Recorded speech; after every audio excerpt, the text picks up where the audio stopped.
Bismillahirrahmanirrahim. Assalamualaikum warahmatullahi wabarakatuh. Jumpa lagi kita di praktikum geologi struktur. Pada minggu kelima ini kita akan membahas mengenai SchmidtNet atau proyeksi jaring sama luas yang merupakan pengembangan dari WolfNet. Baik, ini adalah tes awalnya ya. Seperti biasa, silahkan jawab pertanyaan ini dan cantumkan dalam tugas pendahuluan atau TP. Baik, sebelah kiri SchmidtNet, sebelah kanan WolfNet. Jadi kalau di praktikum sebelumnya kita bekerja menggunakan WolfNet ya. Jadi WolfNet ini pada dasarnya merupakan suatu hal yang intuitif ya, bahwa kita mau melakukan proyeksi stereografi, ya kita lakukan itu dengan dengan aturan yang sederhana. Kita bagi lingkaran itu menjadi 18 bagian ya, 9 kiri, 9 kanan, dengan ukuran yang dengan ukuran yang sangat besar ya, secara panjangnya kita bagi 19 gitu kan. Tapi ternyata pada kenyataannya bisa kita lihat ya, di sini lebih rapat ya luas kotaknya dibanding di pinggir-pinggirnya. Jadi secara statistik kalau kita plot data, sebenarnya kalian belum mungkin kalian masih belum boleh jadi belum ngerti emang kenapa harus ada SchmidtNet. Di SchmidtNet ini sebenarnya pengembangan lebih lanjut dari WolfNet yang membuat luas per kotaknya, per selnya ini menjadi sama luasnya. Jadi luas di sini itu semua boxnya sama luasnya. Jadi equal area projection. Jadi kalau ini hanya ya sekedar membagi ya jari-jari, mungkin busur-busur ini dengan jumlah yang sama. Kalau untuk SchmidtNet ini kita buat WolfNet ini menjadi dengan kotak-kotak yang luasnya sama. Ini kan besar ya, sementara di tengah kecil. Hal ini menyebabkan seragaman distribusi data. Jadi kan kalau di awal dijelaskan bahwa geologi struktur ini merupakan salah satu pendekatan dalam studinya adalah studi statistik. Jadi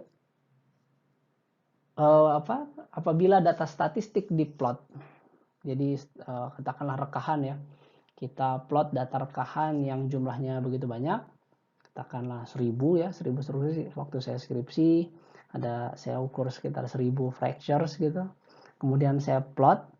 Nah ini pertama yang kita lihat itu adalah data-data yang diplot visual plotting. Jadi konsentrasi data di mana.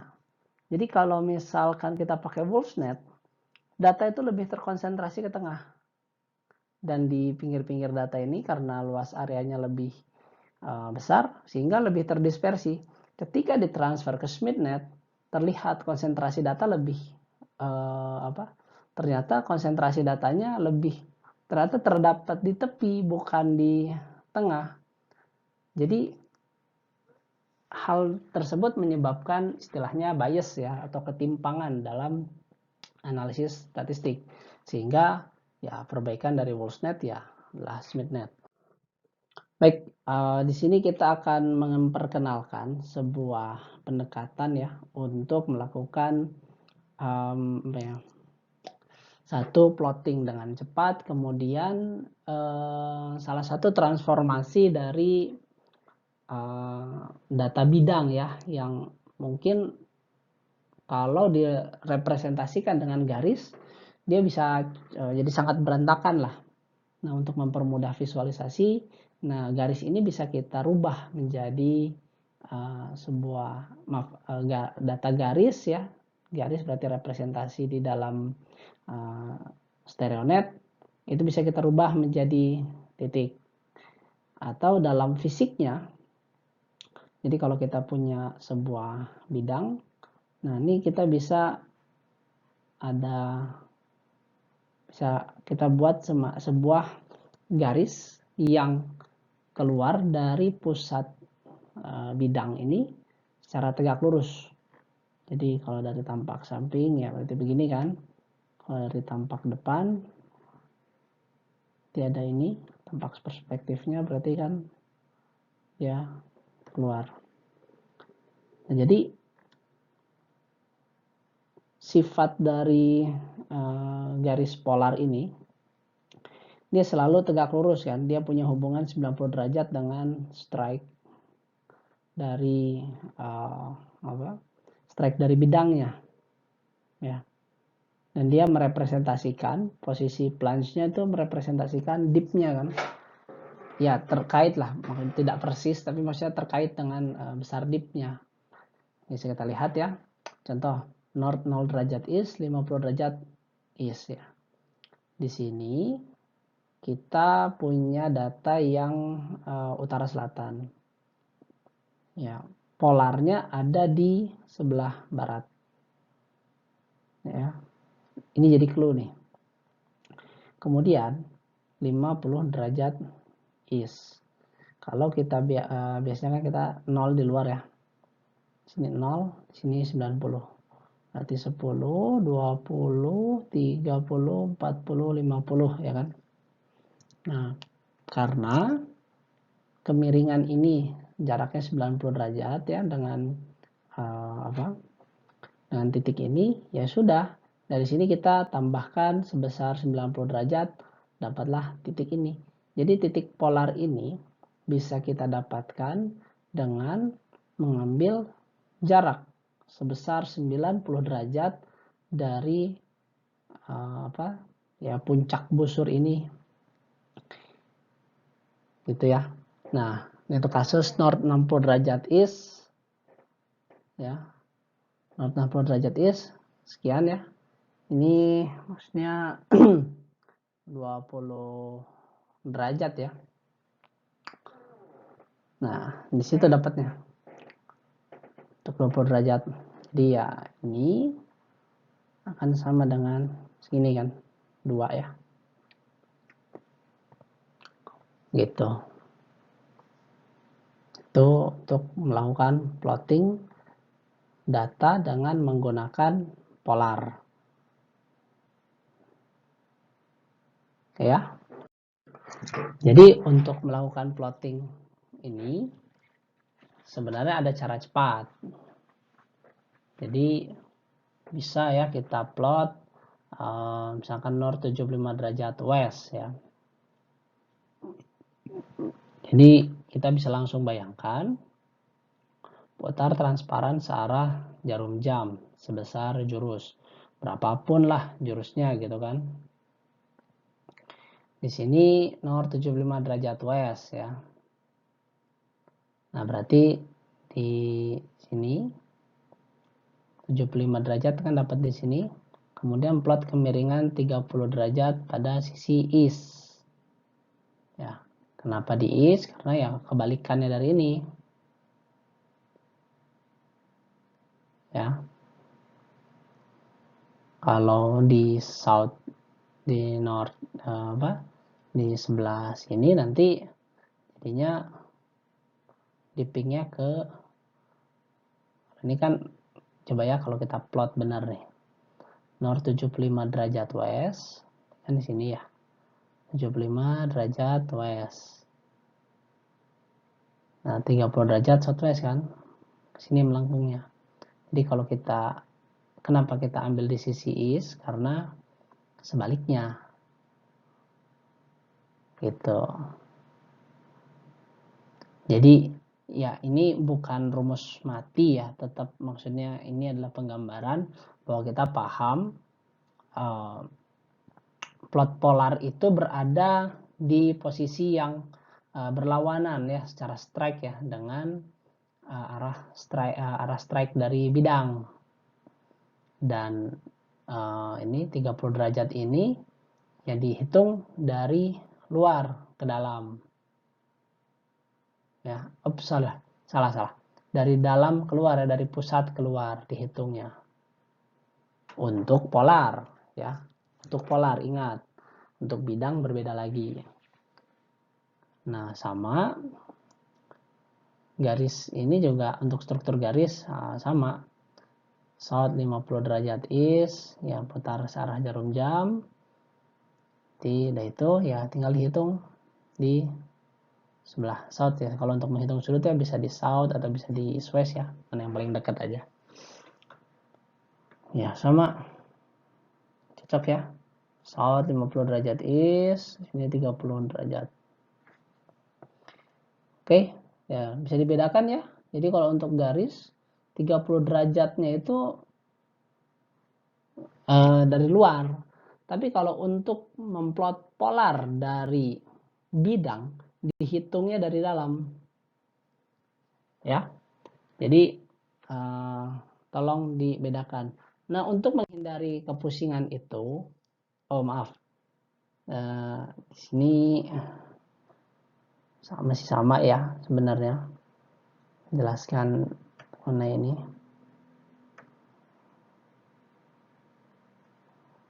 Nah, jadi untuk menghindari ambigu ya, jadi kita untuk memplot polar dari bidang, kita ada yang namanya polar net.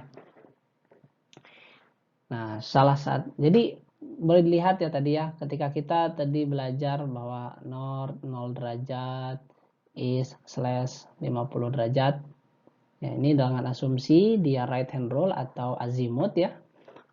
Berarti kan utara selatan kita dapat strike kita utara selatan, dipnya ke kanan, ke east kan, besarnya 50, jatuhnya di sini kan, contoh yang pertama ya. Jadi kalau kita plot 0 derajat east, berarti 0 derajat di sini 50 dihitung dari, ya kalau misalkan kita tegak di tengah kan, 0, 10, 20, dan 90 kan. Jadi 50 derajat dihitung dari tengah, 0, 1, 2, 3, 1, 2, 3, 4, 5 kan, di sini nih jatuhnya. Persis kan, seperti yang tadi.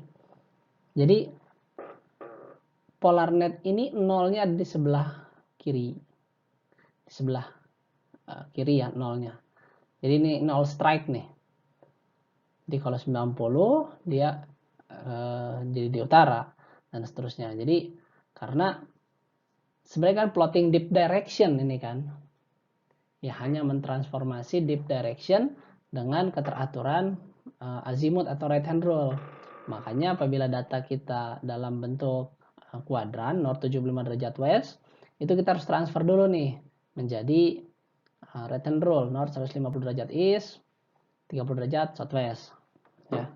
Ya, kita coba ya. Jadi di sini north 105 ya kan strike-nya. Kemudian 30 derajat dihitung dari dalam 10, 20, 30. Oke, situ berarti titiknya. Itu yang pertama. Kemudian yang kedua, north 50 derajat east, 20, 30, 40, 50. 45 derajat south east. Nah, di situ kan. Maka itulah titiknya. Enak ya. Jadi kita bisa plot data bidang yang sangat banyak tanpa harus ya istilahnya cluttering lah. Jadi berantakan gitu gambar kita. Jadi garis-garis yang begitu banyaknya, bayangkan kalau kita plot 100 plot 100 bidang fracture, bidang shear fracture 1000. Saya skripsi plot datanya 1000. Itu berantakan sekali kalau kita pakai garis. Nah, untuk itu kan kita plot pakai titik. Nanti di bagian selanjutnya nanti sudah titik itu nanti kita bisa lakukan contouring untuk melihat di mana distribusi puncak dari data kita.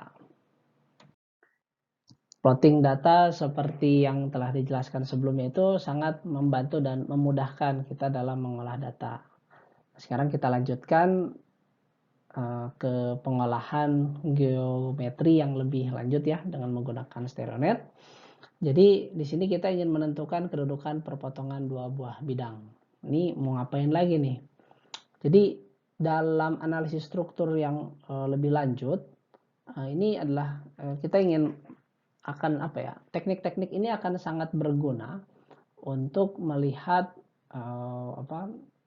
hubungan geometri antara satu dengan yang lainnya. Ya untuk sementara ini terima aja dulu deh ya.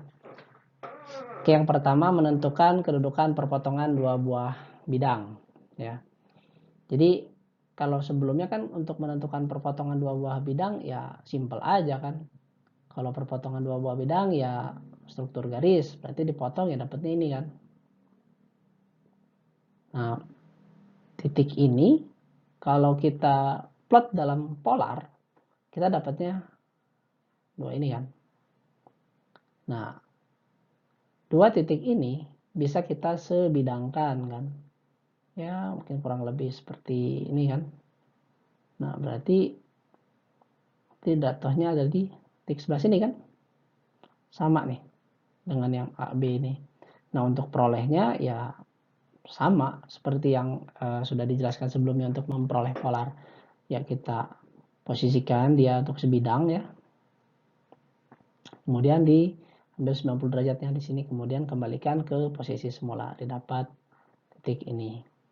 Jadi kenapa dilakukan ini dengan asumsi bahwa data kita plot dalam polar ya, dalam bentuk struktur garis. Ya, bidangnya sudah kita plot dalam bentuk polarnya, sehingga ya sudah kita nggak mencari titik potong ini, kita cukup cari bidang, kemudian kita polarkan, dapat itu perpotongannya. Jadi kita bisa saling apa ya, transform balik ya. Kalau sebelumnya kita dari sini, ini kita buat ini, kita buat bidangnya dari sini kan, dapat di sini. Nah, sekitar sini ya. Sama kan, cocok. 3D dari kasus ini ya, kita buat begini kan. Kita punya perlipatan nih, tiklin ya. Nah, tiklin ini dia punya polarnya kan. Ini ya sama dia punya polar. Oke. Kalau kita sebidangkan,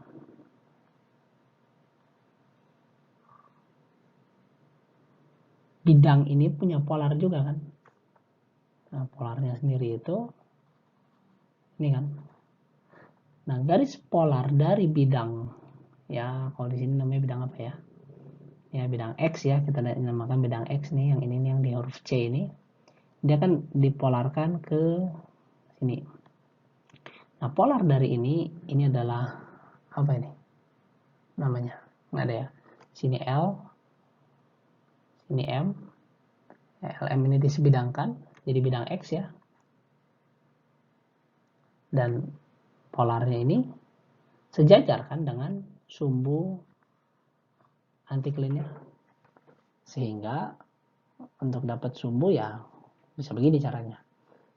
Jadi ini ya 3D dari mencari sumbu antiklin. Oke, menentukan sudut antara dua bidang. Nah, jadi kita punya dua bidang. Bidang ini dan ini. Besar sudut antara kedua bidang diukur dengan meletakkan kedua proyeksi kutub ya, kedua proyeksi kutub bidang tersebut dalam satu garis lingkaran besar, satu garis lingkaran yang sama besar. Jadi bidang A ya dan bidang B ya, bidang yang ini, dan bidang yang ini ya, di bidang ini ke sini, bidang ini ke sini kan ya. Kemudian dua bidang ini disebidangkan. Nah, di sini kita hitung jaraknya berapa ya, kemudian kita ambil bagi duanya. Itu adalah sudut antara kedua bidang. oh ya sorry maaf, sudut ini nih 50 berapa? 59 ya. 59 ini adalah sudut yang dibentuk antara kedua bidang.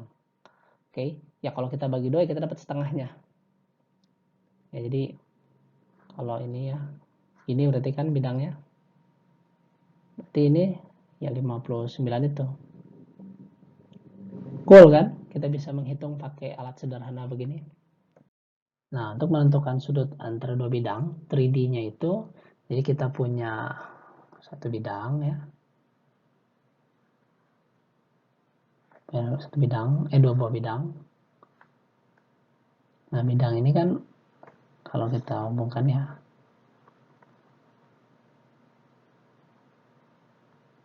Nah, bidang ini kan dia punya polar. Polar kan? Ini pun sama dipolarkan. Nah, polar dari dua buah bidang ini, itu dua garis ini, kita sebidangkan. Ya kan? Nah, di sini H dan I ya. Berarti ini garis H, ini garis H, ini garis I. Nah, karena dia sudah disatu bidangkan, sehingga kita bisa membuat sebuah garis yang membagi dua ini. Kita hitung aja bagi dua kan, di dalam garis tersebut. Nah, makanya hasil bagi dua dari ini, atau sudut, berapa sih sudut yang kita peroleh dari dua buah, di antara dua titik ini dalam bidang ini. Nah, itu adalah yang kita dapat di sini.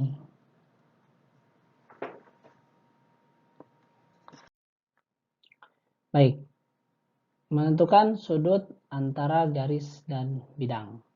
Jadi kita punya bidang ya, mungkin si garisnya begini ya, dia nggak persis nempel di bidang, dia kayak nembus gitu ya.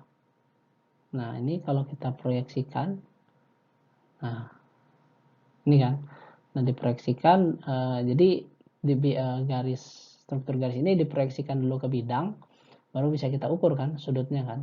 Jadi sebenarnya seperti pitch ya, projected pitch. Nah, jadi untuk mengetahui sudut antara garis dan bidang, jadi berarti kan si polar dari bidang ini harus kita buat dulu kan ya, kemudian dibuat sebidang kan, sebidang dibuat sebidang kan antara, jadi kan satu bidang nih. Jadi ketika kita buat dia satu garis ini, satu lengkung ini ya, struktur garis P ini kan yang polarnya ya. Nah, ini A kan. Nah, ini kita jadi satu bidang. Nah, di satu bidang kan ini ya sudah kita ukur kan sudutnya. Ya terserah mau ukur yang ini atau yang ini gitu kan. Nah, biasanya sih sudut lancip kan yang diambil. Nah, kalau ini kan ke P, ya ini AP kan. Ya ini X. Kalau yang ini berarti Z kan, ya Z berarti ini NA kan. Jadi sudut ini dengan bidang, mungkin plunge ya, plunge terhadap bidang ya, maaf ya, bukan projected pitch, itu adalah N ke A ya, 56 derajat. Kalau bingung nanti silahkan request aja, kalau nanti saya akan, mungkin saya akan buatkan komplemen lah, video komplemen yang menggambarkan 3 dimensinya. Penggambaran secara 3 dimensi dari kasus sudut antara garis dan bidang. Jadi di sini kan kita punya bidang D kan. Kita punya bidang D. Bidang D, polarnya itu kan P ya. Itu kan polarnya kita punya P. Kemudian kita ada struktur garis kan. Ya, karena diproyeksi berarti kan dia sama-sama menuju pusat yang sama kan. Nah, kemudian untuk menghitung sudut antara keduanya untuk dengan bidang ini ya, berarti kan kita harus sebidangkan dulu si garis A ini dengan P ini kan. Ya mungkin dia punya sudut tertentu lah ya, nggak mesti tegak lurus. Tapi yang pasti garis ini, garis A dan P ini disebidangkan. Nah, maka dari itu ya kita bisa hitung dari tepi ya, yang mungkin berpotongan. Jadi kita hitung dari perpotongan ini, kan dari perpotongan ini nanti ada titik kan. Ya, titik N itu kan. Q, E, N kan. Kan kalau itu E dan W kan. Kalau di apa? Untuk garis itu E dan W kan. Sementara kalau untuk menghitung sudut dari bidang, berarti untuk A berarti kan sudut ini ya. Nah, sudut titik ini titik N. Kalau di sini bisa dilihat ya, nggak persis pas gitu loh, berhimpit Q dan E-nya. Nah, titik N ini kan perpotongan antara dua buah bidang, ya kan? Bidang berpotongan jadi garis di dalam sini kan. Nah, jadi titik, di stereonya itu jadi titik. Nah, makanya hitungannya dari N ke A itu adalah sudut antara bidang dan garis. Gitu. Baik, berikutnya menentukan garis bagi. Ya, garis bagi berarti garis yang membagi sudut dengan sama besar. Garis OA dan garis ini berarti kita punya dua struktur garis. Setelah dua kutub tersebut diletakkan pada satu lingkaran besar, maka sudut garis OB dan ya OA ya maksudnya diukur pada lingkaran besar tersebut. Jadi sama ya. Memang kan secara intuitif di sini banyaknya dari dua struktur garis kita sebidangkan ya. Jadi B dan A di sini ya. B dan A kita sebidangkan. Nah, kemudian di sini kita buat garis bagi nih. Jadi bayangkan gini lah. Di sini kita punya struktur, ya struktur gitu kan. Nah ini kan mungkin apa ya? Bidangnya nggak sama. Nah tapi kan kita sebidangkan dulu nih. Ya kita sebidangkan dulu dia. Gitu kan. Ini katakanlah sumbunya ya. Berarti kan kita akan membuat sebuah garis ya yang membagi sudut. Berarti kan ini kalau ini A, B, O ya. Berarti kan kalau kita sebidangkan ya kita tinggal bagi duanya aja kan. Kalau ternyata dia di sini sudut tumpulnya ya tinggal bagi dua sini. Makanya dari sini kita kan A, B ya. Sini B, sini A ya, ini A, ini B. Ini kan bagi duanya ini C. Ya ini mungkin C kan. Dan di sini O. Sini ya D ya. Ya ini D lah. Gitu.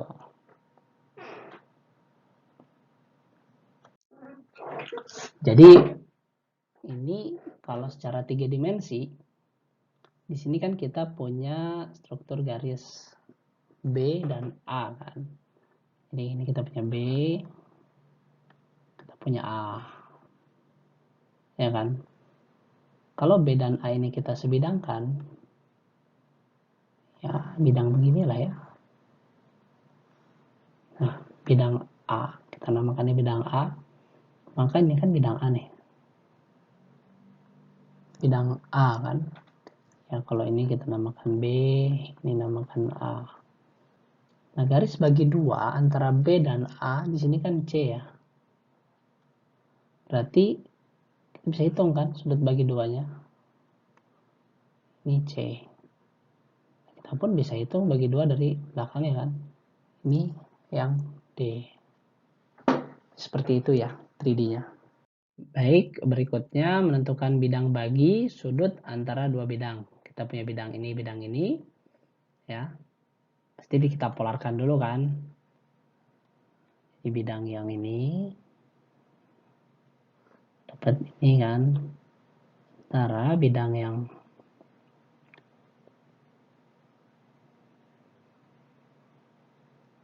ini kan di sini. Oke, berarti di gambar B, berarti ini kita sebidangkan kan?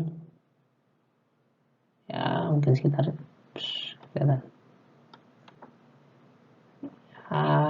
sinilah, lab. Ya. Kemudian kan kita punya bidang ya, kalau di gambar ini sini kan. Nah, sini kan F ya. Bidang F dan H kan. F dan H. Bagi duanya adalah N ya. Maka dari itu bidang yang membagi dua ini kan, jadi dari bidang ini kita polarkan dapat ini, kemudian nanti ini bidang ini sebidangkan dengan, nah sebidangan dari ini adalah bidang bagi. Jadi secara 3 dimensi seperti ini. Jadi kita punya satu sayap nih ya. Nah, bentar, kita gambar yang bagusan. Jadi kita punya sayap anti-clean. Jadi satu ke situ, satu di sini kan. Berarti kalau kita sebidangkan begini. Ya. Dari sini kita bagi dua kan? Ya, bagi dua kan sudutnya. Cari tengah-tengahnya kan di dalam bidang ini kan. Dapatlah garis ini. Tuh. Nah, garis ini kemudian kita bagi dua, dapat titik N kan. Ini titik N.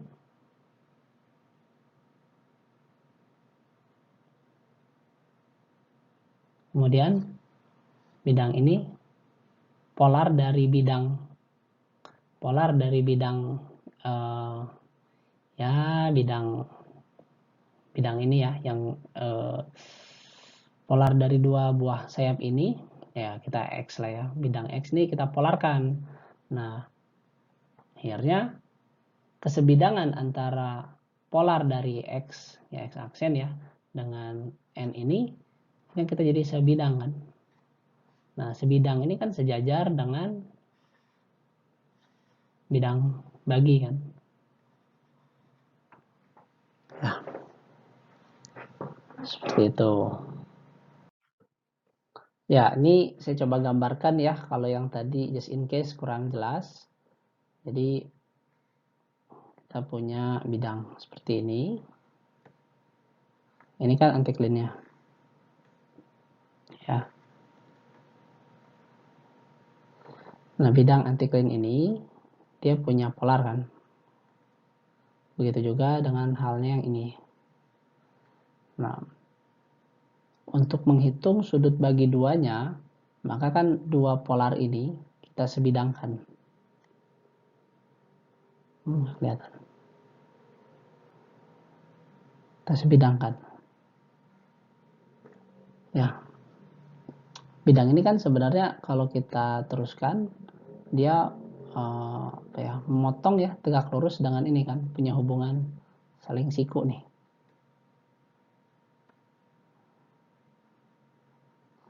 Hubungan siku-siku. Oke. Lalu jadi di sini kan bidang ini ya, ini kalau kita namakan bidang A ya. Bidang A itu kan ada di sini nih.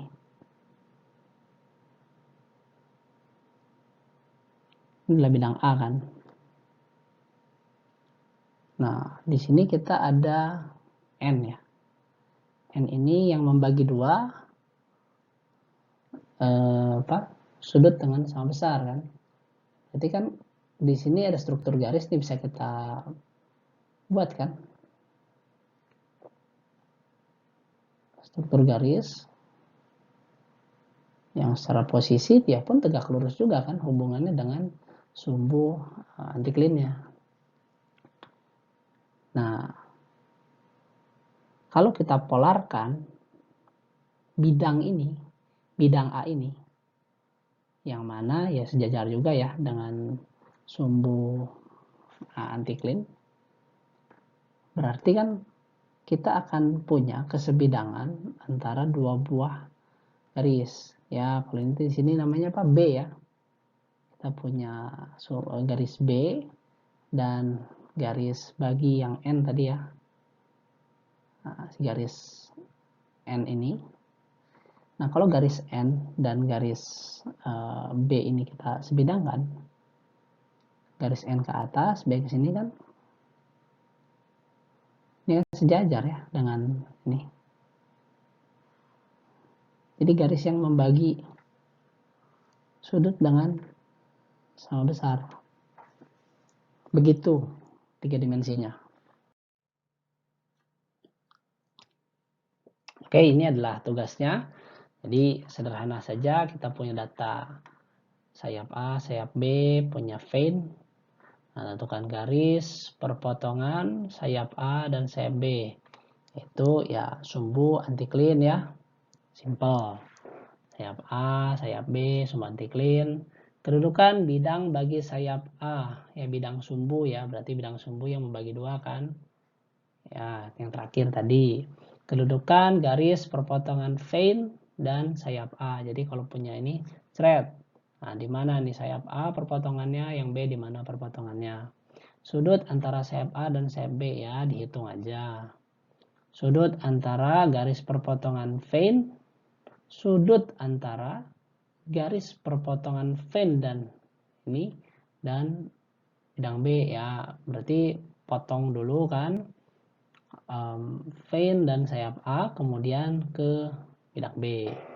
Pitch antara perpotongan vein A, antara vein dan sayap A dengan vein, dan seterusnya. Ya, silahkan terjemahkan dengan tenang ya. Simpel kok tugasnya. Ya, alhamdulillahirrahmanirrahim. Akhirnya kita sampai juga pada akhir dari praktikum pekan kelima. Ya, jadi mulai meningkat ya kesulitannya. Ya, mudah-mudahan teman-teman bisa konsisten ngerjain soal-soal latihannya. Kalau ada pertanyaan atau request, silahkan request secara personal aja atau kita ke asisten ya. Apa yang kurang boleh kasih masukan. Nanti mudah-mudahan setiap request kalau bisa kita penuhi ya kita penuhi. Dan jangan segan ya untuk bertanya dan pastikan tugas-tugasnya dikerjain. Oke, sampai jumpa di praktikum minggu berikutnya. Jaga kesehatan, jaga semangat, keep smile, salam.